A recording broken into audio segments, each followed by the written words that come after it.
My husband's mother planned the whole family vacation without inviting me, then called furious when he canceled and booked us a trip to Europe instead. That should have been the end of it. But with Diane, nothing ever ends cleanly. The phone call came at 6:47 a.m. on what was supposed to be the first morning of our honeymoon in Paris. "How dare you embarrass me in front of the entire family?" she shrieked before I'd even said hello. Apparently, she'd spent the last week telling everyone at the lake house that her son had finally come to his senses about our marriage. Let me back up. Theo and I had been married for 3 months when his mom sent out a group text announcing the annual family reunion, 2 weeks at their lake house in July. She listed every family member attending: Theo's dad, his 2 sisters, their husbands, all 4 kids, even his cousin Brett, who nobody had seen in 6 years. My name wasn't on the list. When Theo asked about it, she said, "Oh, I assumed you'd come alone. Give you boys some bonding time." Theo pointed out that I was his wife now. She laughed and said, "Sweetie, family vacations are for family. She'll understand." I told Theo to go without me. I meant it. But he just stared at his phone for a long moment, then called the airline and canceled his flight. That same night, he booked us 2 weeks in Paris and Rome. The flights alone cost more than I made in 2 months at the clinic. Diane called 47 times in 3 days.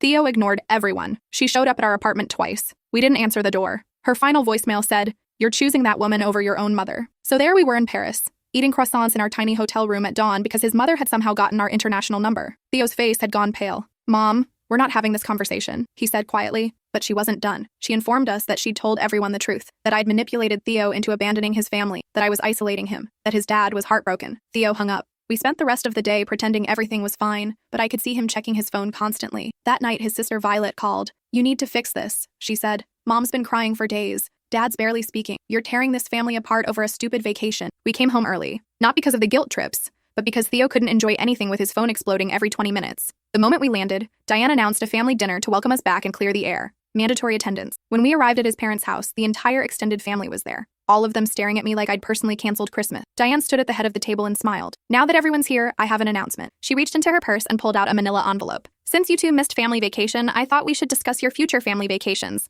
I've prepared some guidelines." She slid papers across the table. Actual printed guidelines. Rule number 1, family events take priority over personal travel. Rule number 4, spouses attend family functions separately until they've been married for 5 years. Rule number 7, all vacation plans must be approved by family vote. The room was silent. Theo picked up the papers and read through them slowly. His hands were shaking. Then he did something I'd never seen him do. He laughed. Not a polite laugh. A deep, genuine laugh that made his dad flinch. "You're serious?" Theo said. Diane's smile faltered. "Your father and I spent considerable time." "Do you have any idea?" Theo interrupted, his voice dropping to something cold I didn't recognize. "What you actually just handed me?" He pulled out his phone and took pictures of every page. Then he looked at his mother and said the words that made everyone freeze. "This is going to be really useful in court." The silence that followed wasn't the kind you get when someone makes a joke nobody understands. It was the kind that happens when everyone realizes something fundamental just shifted. Diane's mouth opened slightly. His dad set down his wine glass with a clink that sounded too loud. "Court?" Diane repeated. Her voice went up half an octave. "What are you talking about?" Theo stood up. He gathered the papers carefully, folding them along their original creases. "I'm talking about the restraining order we're going to file. The one that's going to cite this document as evidence of harassment and attempted control." He looked around the table at his sisters, his dad, his cousin Brett, who was suddenly very interested in his plate. "Anyone want to explain to Mom what happens when you put threats in writing?" "Threats?" His dad finally spoke. "Theo, these are just family guidelines. Your mother was trying to..." "To what?" Theo's voice cracked. Not from emotion, from something colder. "To legally mandate that my wife isn't part of this family for 5 years? To require a family vote before we can take a vacation?" He held up the papers. Rule number 12. Failure to comply with family guidelines may result in reduction of inheritance consideration. That's not a guideline, Dad. That's extortion. I sat frozen. I'd never heard Theo talk like this. In 3 months of marriage and 2 years of dating before that, I'd seen him frustrated with his mother. I'd seen him tired. I'd seen him make excuses. But I'd never seen this. Violet spoke up. "You're overreacting. Mom just wanted to make sure that I know my place." Theo finished. Rule number 9. Spouses may not speak during family meetings until invited to do so by a family member. Rule number 15. Family members maintain veto power over spouse-related decisions, including career changes,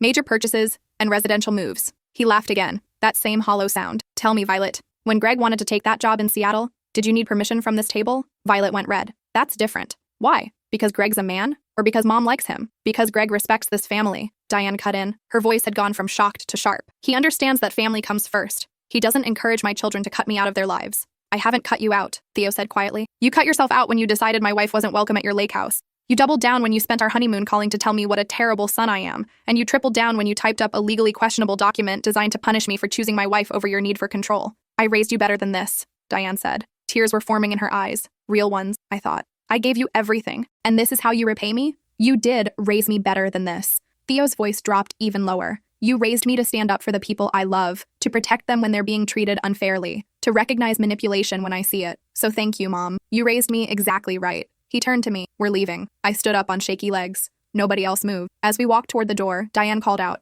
"If you walk out that door, don't expect me to be here when you come crawling back." Theo stopped, turned. "I'll take that risk." We drove home in silence. I kept waiting for him to break down, to second-guess himself, to reach for his phone to apologize. He did none of those things. He just drove, his jaw tight, his hands steady on the wheel. When we got inside our apartment, he finally spoke. "I need to call someone." "Who?" "A lawyer." He wasn't joking. The next morning, we sat in a small office across from a woman named Patricia who specialized in family law. Theo laid out the papers. Patricia read through them slowly, her expression getting more concerned with each page. "This is," she paused, "honestly, one of the more concerning things I've seen. Your mother essentially created a contract without your consent that attempts to control major life decisions. She's outlined punishments for non-compliance. And she distributed this to your entire extended family, which could be construed as defamation if any of these claims about your wife are false." "They're all false," Theo said. Patricia nodded. "Can you document the harassment? Phone calls? Text messages? Any written communication?" Theo pulled out his phone. He'd been keeping track. 47 calls during our Paris trip, 32 text messages, 17 voicemails, 2 visits to our apartment that our neighbor had mentioned. "And now this document. This is sufficient for a restraining order," Patricia said. "But I have to warn you, this will permanently damage your relationship with your family. Are you prepared for that?"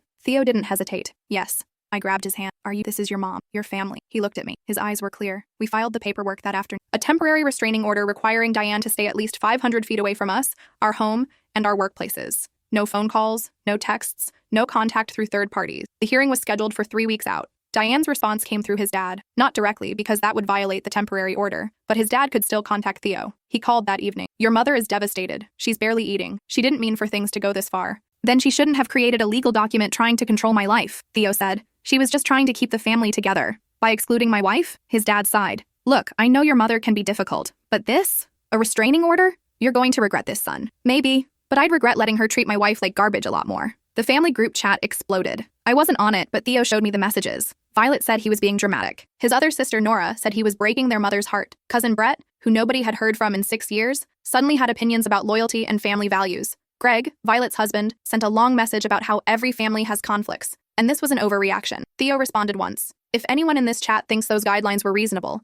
I'm happy to discuss it with you in person, individually, not as a group." Nobody took him up on it. The next few days were strange, quiet. For the first time since we'd gotten married, Theo's phone wasn't constantly buzzing. No morning calls from his mom, no texts about family events we needed to attend, no guilt trips about not visiting enough, just silence. "Is this weird?" I asked him one morning. "Yeah," he admitted, "but also kind of nice." Then the flying monkeys arrived. That's what Patricia called them. People who do the abuser's bidding without realizing they're being manipulated. First came Theo's aunt, his dad's sister, who called to say how worried everyone was, how Diane had always been so proud of Theo, how family was forever and wives came and went. "Did you really just say that?" Theo asked. His aunt backtracked. "I didn't mean it like that. I just meant that you think my marriage is temporary?" "No, I meant that family bonds are sacred and you shouldn't throw them away over a misunderstanding." "It's not a misunderstanding. She created rules to exclude my wife from family events for 5 years. She put them in writing. She threatened my inheritance if I didn't comply. Which part of that is a misunderstanding?" His aunt didn't have an answer for that. Next came family friends. People I'd met once or twice at holiday gatherings. They'd call Theo or show up at the clinic where I worked to tell me how much Diane loved her son, how she was just traditional, how I should be more understanding of different generational perspectives on family. "She's 53, I told one of them. "She's not from the 1800s. She knows that wives are part of families."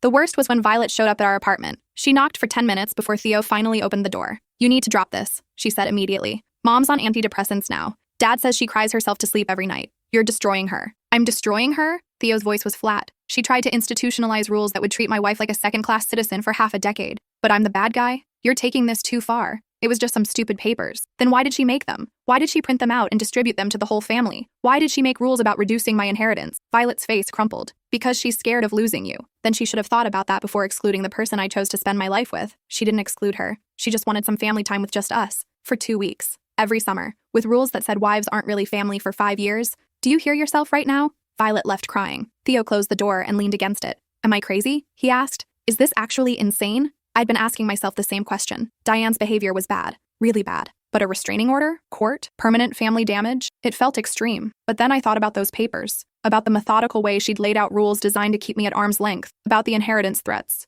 About spending our honeymoon fielding her screaming phone calls. "No," I said. "You're not crazy." The hearing arrived. We sat in a courtroom that smelled like floor polish and anxiety. Patricia sat between us with her neat stack of documents. Across the aisle, Diane sat with her lawyer, a man in a suit that probably cost more than our rent. His dad sat behind them. So did Violet and Nora and their husbands. The judge was a woman in her 60s who looked like she'd seen everything and been impressed by none of it. She read through the documents slowly, the guidelines, the phone logs, the text messages, the voicemails where Diane called me a manipulator and told Theo he'd regret choosing me. Diane's lawyer spoke first. Your Honor, this is clearly a family disagreement that's been blown out of proportion. Mrs. Harlow is a loving mother who was trying to maintain family traditions. She never intended to harass anyone. The document in question was simply a conversation starter, not a legal mandate. A conversation starter? Patricia stood up. That conversation starter includes specific rules, enumerated punishments, and threats about inheritance. It was distributed to the entire extended family at a mandatory dinner, and when my clients left, Mrs. Harlow told them not to come back. These aren't the actions of someone trying to have a conversation. The judge looked at Diane. Is this accurate?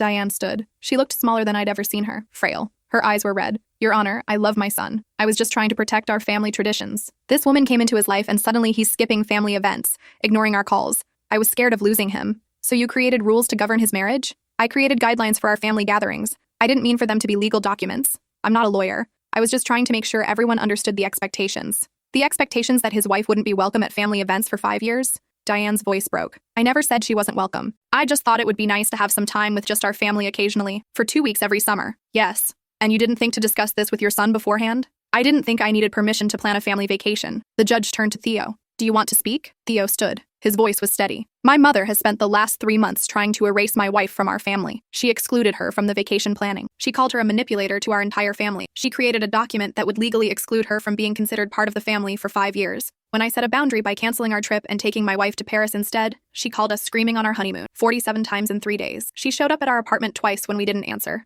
And when we finally agreed to come to dinner to talk things through, she presented these guidelines like they were legally binding contracts. He paused. I don't think I'm asking for too much. I just want my mother to stay away from us until she can treat my wife with basic respect. The judge was quiet for a long moment. Then she said, Mr. Harlow, I'm going to grant your restraining order. Mrs. Harlow is to maintain a distance of 500 feet from you, your wife, your home, and your workplaces. No direct or indirect contact for a period of 6 months.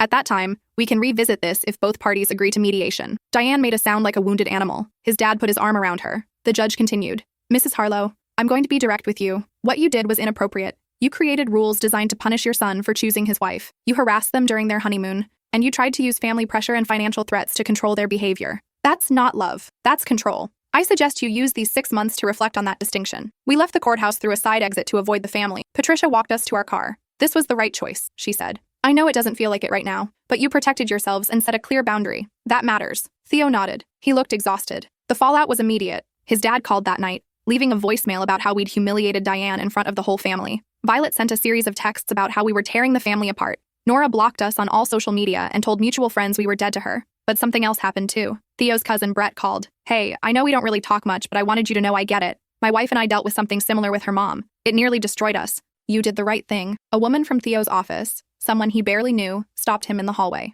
I heard about what happened with your mom. My mother-in-law tried the same thing. It took us years to set boundaries. Good for you for doing it now. His college roommate sent a long message about his own experience with an overbearing parent and how cutting contact was the healthiest thing he'd ever done. It turned out a lot of people had stories. They just didn't talk about them at family dinners. The first month was hard. Theo would sometimes pick up his phone to call his mom about something random, then remember he couldn't. He'd see something funny and think about sending it to his dad, then stop. Holidays were the worst. Thanksgiving came and we spent it alone in our apartment. We ordered Chinese food and watched movies. It felt wrong, but also kind of peaceful. No stress about what to wear or say. No walking on eggshells to avoid setting off his mom. No forced conversations with family members who thought I'd stolen Theo away. Just us. And honestly, after years of tense family gatherings, it was relief. Christmas was harder. Theo's birthday had always been a big family thing. His mom would make his favorite cake. Everyone would gather and tell embarrassing stories. This year, we went to dinner at a quiet restaurant, just the two of us. Theo was quiet all night. I miss them, he admitted on the drive home. I know, but I can't go back. Not unless things change. I know that too. In February, Theo got a letter.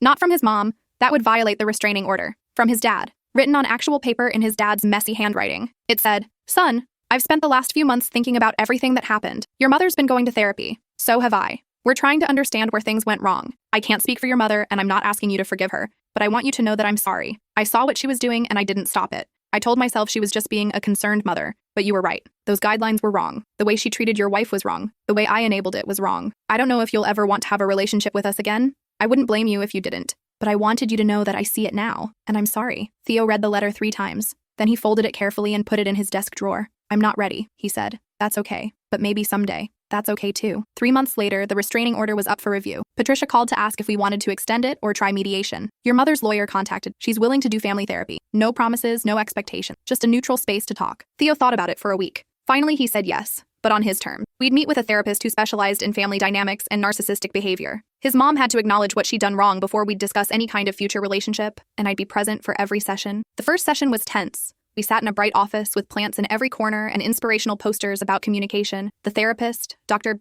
Rivera, was a calm woman who didn't seem ruffled by anything. Diane sat across from us, looking small and nervous. His dad sat beside her. Dr. Rivera started simple. Diane, can you tell me why we're here? Diane took a breath. Because I hurt my son and his wife, and I need to make it right. Can you be specific about what you did? This was the hard part. Diane's face worked for a moment. I could see her wanting to deflect, to explain, to justify. But finally, she said, I tried to exclude his wife from our family. I made rules that would have kept her at arm's length for years. I called them during their honeymoon to guilt trip them. I tried to use family pressure and financial threats to control their behavior. Her voice broke. I was so scared of losing him that I did exactly the thing that pushed him away. Why were you scared of losing him? Because he changed when he met her. He started saying no to family events. He moved out of our neighborhood. He stopped calling as much. Diane looked at me for the first time. I blamed you. I thought you were taking him away from us. But the truth is, he was just growing up, and I didn't know how to handle that. Dr. Rivera turned to Theo. What do you need from your mother? Theo's voice was steady. I need her to understand that my wife is my family now. Not instead of them, but equal to them. I need her to treat my wife with the same respect she'd treat Violet's husband or Nora's husband. No different rules, no separate standards. I need her to apologize not just to me, but to my wife. And I need to know that if we have kids someday, she won't try to push my wife out again. Diane nodded slowly. Then she turned to me. I'm sorry. I was cruel to you. I made you feel unwelcome in our family. I said terrible things about you to people you'd have to see at family gatherings. I tried to convince my son that you were manipulating him, when really I was the one trying to manipulate everyone. Tears were streaming down her face. You didn't deserve any of that. And I'm so sorry. I didn't know what to say. Part of me wanted to stay angry. Part of me wanted to protect myself from getting hurt again. But part of me just saw a scared woman who'd made terrible choices and was trying to fix them. Thank you, I said finally. I appreciate you saying that. It wasn't forgiveness. Not yet. But it was a start. We did 6 more sessions over the next 3 months. Slowly, carefully, we started rebuilding something. Diane had to learn that she couldn't control Theo's life anymore. Theo had to learn that setting boundaries didn't mean cutting everyone off forever. I had to learn to trust that Diane wouldn't hurt me again. It wasn't perfect. There were setbacks. Once Diane suggested we come to the lake house in July and mentioned maybe I could visit friends while the family spent some time together. Dr. Rivera had to gently remind her why that was problematic. Diane cried, apologized, and admitted she was still struggling with old patterns. But she was trying, really trying. In October, almost a year after the courthouse hearing, we accepted an invitation to Sunday dinner at their house. Just us, his parents, and his sisters with their families. When we arrived, Diane greeted us at the door. She hugged Theo, then hesitated before hugging me. Thank you for coming, she said. Both of you. Dinner was awkward. Everyone was trying too hard to be normal, but nobody made comments about how we'd missed the lake house again this year. Nobody questioned our vacation plans. Nobody treated me like I was on probation. We were just another couple at a family dinner. As we were leaving, Violet pulled me aside. I owe you an apology, she said quietly. I didn't understand what you were going through. I thought you were overreacting. But Mom's been in therapy and she's talked about some of the stuff she did. I didn't see it when it was happening, but I see it now. I'm sorry I didn't support you. Thank you, I said. That means a lot. On the drive home, Theo was quiet. Finally, he said, do you think we'll ever be normal? I don't know. Maybe normal isn't the goal. What is the goal then? I thought about it. Honest. The goal is to be honest. To not pretend things are fine when they're not. To not sweep stuff under the rug because it's uncomfortable. I can live with honest, Theo said. 2 years later, Diane still goes to therapy. So do we, occasionally, when things feel tense. We spend some holidays with Theo's family, and some alone. Sometimes his mom slips up, makes a comment that suggests she still sees me as temporary or less than. When that happens, Theo calls it out immediately. And Diane apologizes. It's not perfect. It's probably not even what most people would call good, but it's real. And after everything we went through, real feels like enough. Last month, Diane asked if she could take us out to dinner for our anniversary, just the 3 of us. She wanted to give us a gift. We agreed, cautiously. At dinner, she slid an envelope across the table. Inside was a check for the exact amount Theo had spent on our Paris trip. I can't give you back the honeymoon I ruined, she said, but maybe you can take another trip, somewhere you've always wanted to go. No phone calls this time, I promise. Theo looked at the check for a long time. Then he looked at his mother. Thank you. We used the money to go to Japan, and Diane kept her promise. She didn't call once. When we got back, I found a card in our mailbox. It was from Diane. Inside it just said, welcome home. Let me know when you want to come over for dinner and share photos. Not a demand, not an expectation, just an invitation. I showed it to Theo. What do you think? He smiled.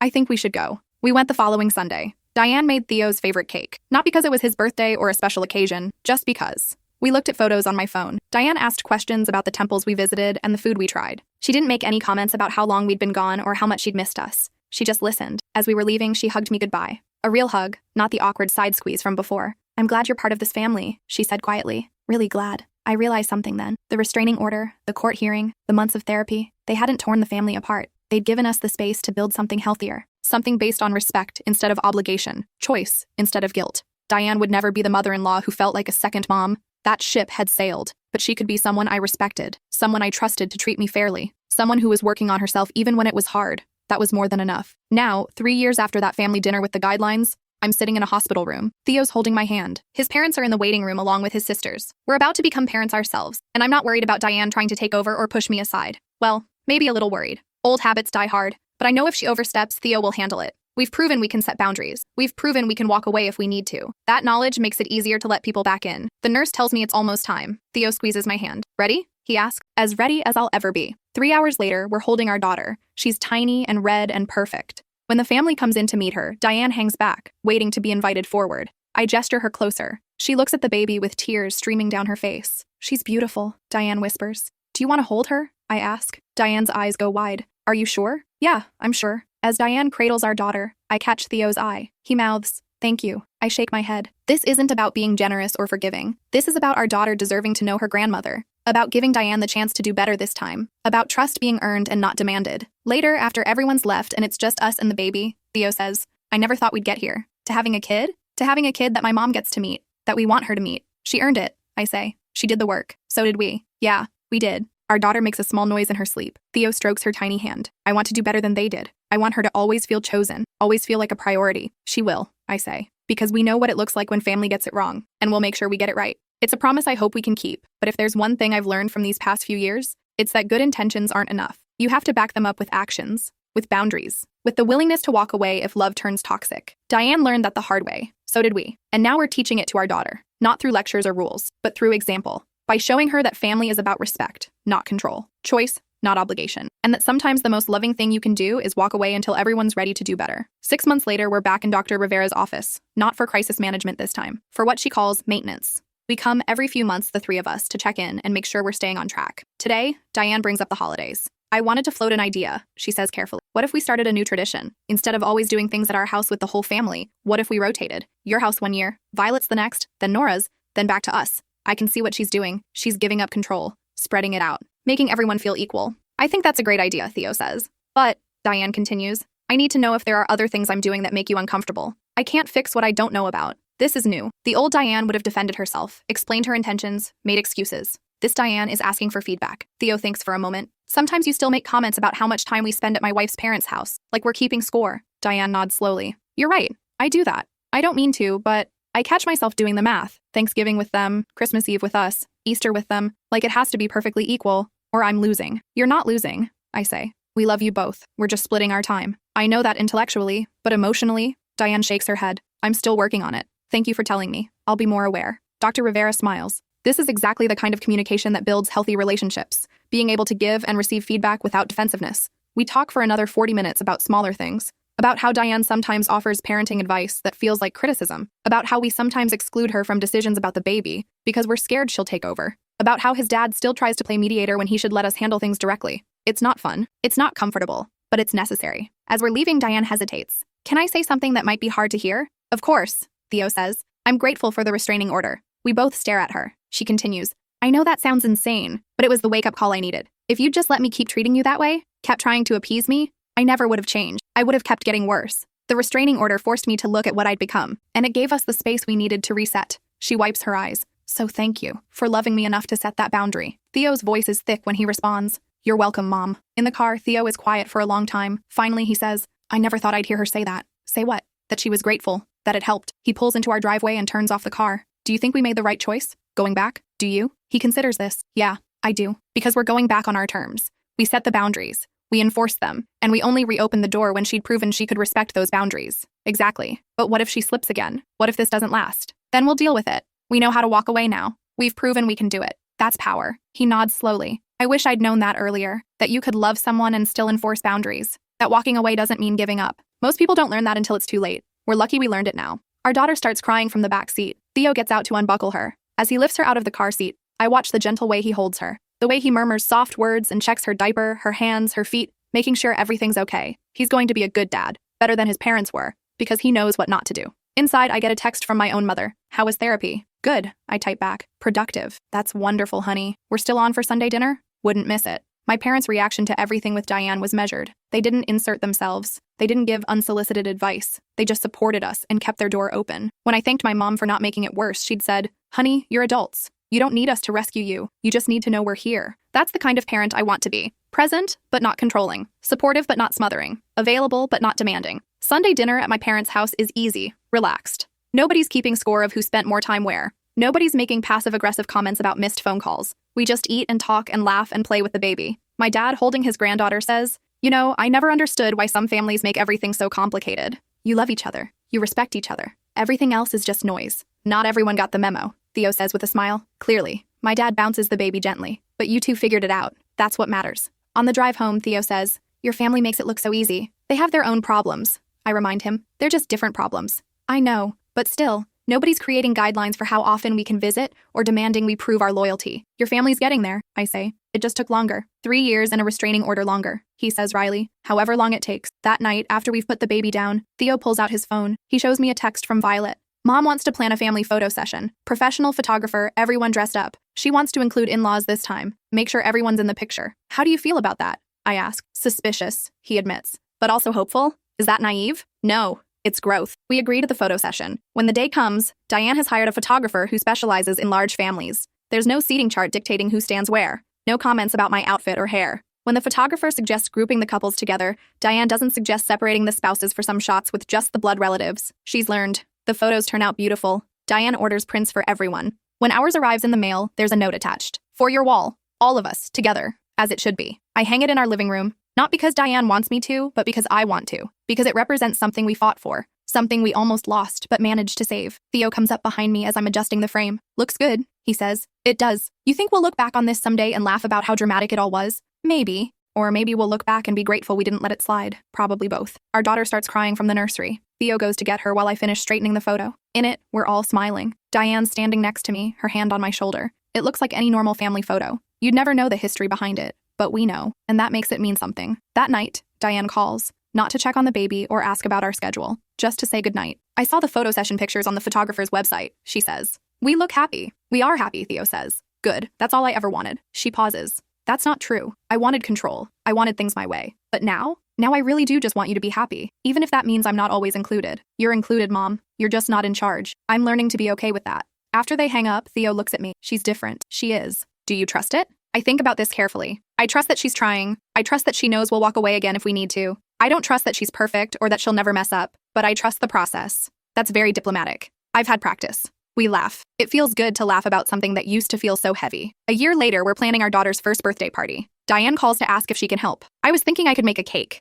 Or if you want to order one, I could handle decorations. Or nothing. I can just show up and bring a present. Whatever you need. Actually, I say, a cake would be great. If you want to. I'd love to. She sounds genuinely happy. Not manipulative or guilt-trippy. Just happy to be asked. Any flavor preferences? She's one. She'll probably just smash it. Whatever you want to make. I'll make her daddy's favorite. Start that tradition. That sounds perfect. The party is chaotic in the best way. Both sets of grandparents, Theo's sisters, and their families. A few friends from the clinic, some neighbors. Our small backyard is packed. The baby has frosting in her hair and everyone's taking pictures. I watch Diane interacting with my mother. They're laughing about something, heads bent together. A few years ago, I couldn't have imagined this. Diane viewing my mother as an equal grandmother instead of competition. Violet sidles up next to me. This is nice, she says. It is. I'm sorry I didn't see it before. What Mom was doing to you. You've apologized. It's okay. No, I mean, I'm sorry I was part of the problem. I told you to just deal with it. To not make waves. I was protecting Mom instead of acknowledging that you deserved better. She watches Diane playing with the baby. Greg and I have been in therapy too.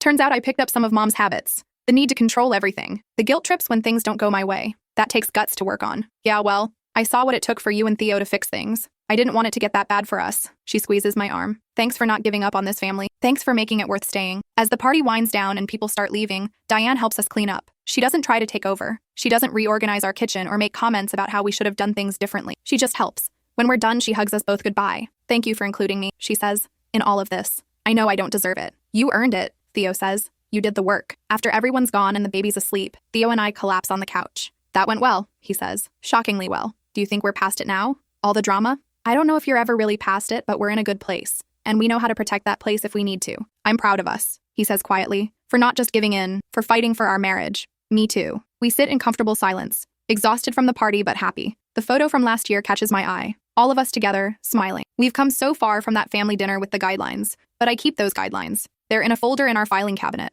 right next to the restraining order paperwork and Dr. Rivera's therapy notes. Not because I want to remember the bad times, but because I never want to forget what we fought for. The right to be treated with respect, the right to be considered family, the right to set boundaries without being punished. Those aren't small things. They're everything, and we won them. 6 months later, I'm pregnant again. When we tell Diane, she cries happy tears. Another grandbaby, she says. I'm so grateful I get to be part of this. Not, I'm so grateful you're giving me another grandchild, but I'm grateful I get to be part of this. The difference matters. Throughout the pregnancy, she's helpful, but not intrusive. She offers advice when asked, but doesn't push. When the baby comes, a boy this time, she waits to be invited to the hospital instead of just showing up. I'm learning, she tells me when I thank her for being considerate. Slowly, but I'm learning. At our son's baptism, Diane gives a speech. I wasn't sure I'd be here for this, she says, her voice shaking slightly. A few years ago, I made some terrible choices that nearly cost me my relationship with my son. I tried to control instead of love. I demanded instead of invited. I nearly lost everything that mattered because I couldn't let go. She looks at Theo, then at me. These two saved me by refusing to let me destroy them. They set boundaries. They walked away when they needed to, and they gave me the chance to do better. That's real love. Not the kind that tolerates abuse, but the kind that demands growth. She raises her glass. To family, the real kind, the kind you choose every day. Everyone drinks. I catch my mother's eye. She nods, a small smile on her face. She's proud of me, proud of us. Later, Diane pulls me aside. I have something for you. She hands me an envelope. Inside is a card. On the front, it says, to my daughter-in-law. Inside, she's written, I will never be able to fully apologize for how I treated you. The exclusion, the harassment, the attempt to erase you from our family. Words aren't enough, but I want you to know that I see you now. I see your patience with me, your willingness to give me chances I didn't deserve, your strength in protecting your marriage and teaching me how to be better. You didn't just marry my son, you saved our family. Thank you. I read it twice, tears streaming down my face. Thank you, I managed to say. No, Diane says firmly. Thank you. That night, lying in bed, I tell Theo about the card. He reads it slowly, then sets it on his nightstand. She means it, he says. I know. This is what winning looks like. What do you mean? Winning doesn't mean they grovel forever. It doesn't mean we hold it over their heads.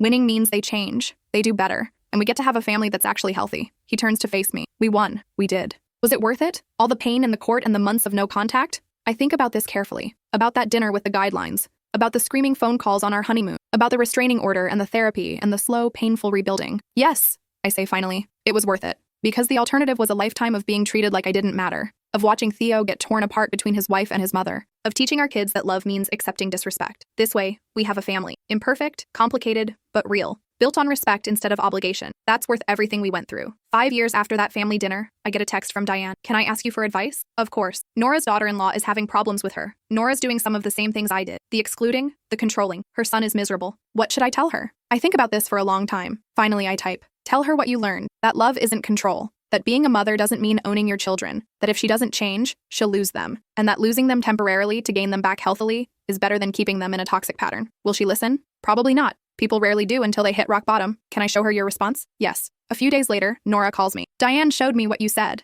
about losing your kids temporarily to gain them back healthily. Did that really work? Yes. Diane seems different now, happier, even though she has less control, because she has real relationships instead of forced compliance. I don't want to lose my son, Nora says quietly. Then stop trying to control his wife, but she's taking him away from me. Is she? Or is he growing up and you're interpreting his independence as abandonment? Silence. Then, how do I fix it? Therapy. Real therapy, not just a couple sessions to say you tried. And boundaries. Let them set them. Respect them. Prove you can change. What if it's too late? Then it's too late. But trying is better than losing him forever. I hang up not knowing if she'll actually do anything. Some people can't change. Some people would rather be right than happy. But at least I tried. Theo, overhearing the conversation, says, You're good at this. At what? Giving advice. Being honest. You should write a book or something. About what? How to deal with nightmare in-laws? About how to set boundaries and build healthy families? About what it costs and why it's worth it? I laugh. Who'd read that? More people than you think. Maybe he's right. Maybe our story isn't just about us. Maybe it's about everyone who's ever felt like they had to choose between their spouse and their family. Everyone who's been told they're overreacting when they're actually underreacting. Everyone who needs permission to walk away from people who claim to love them, but treat them terribly.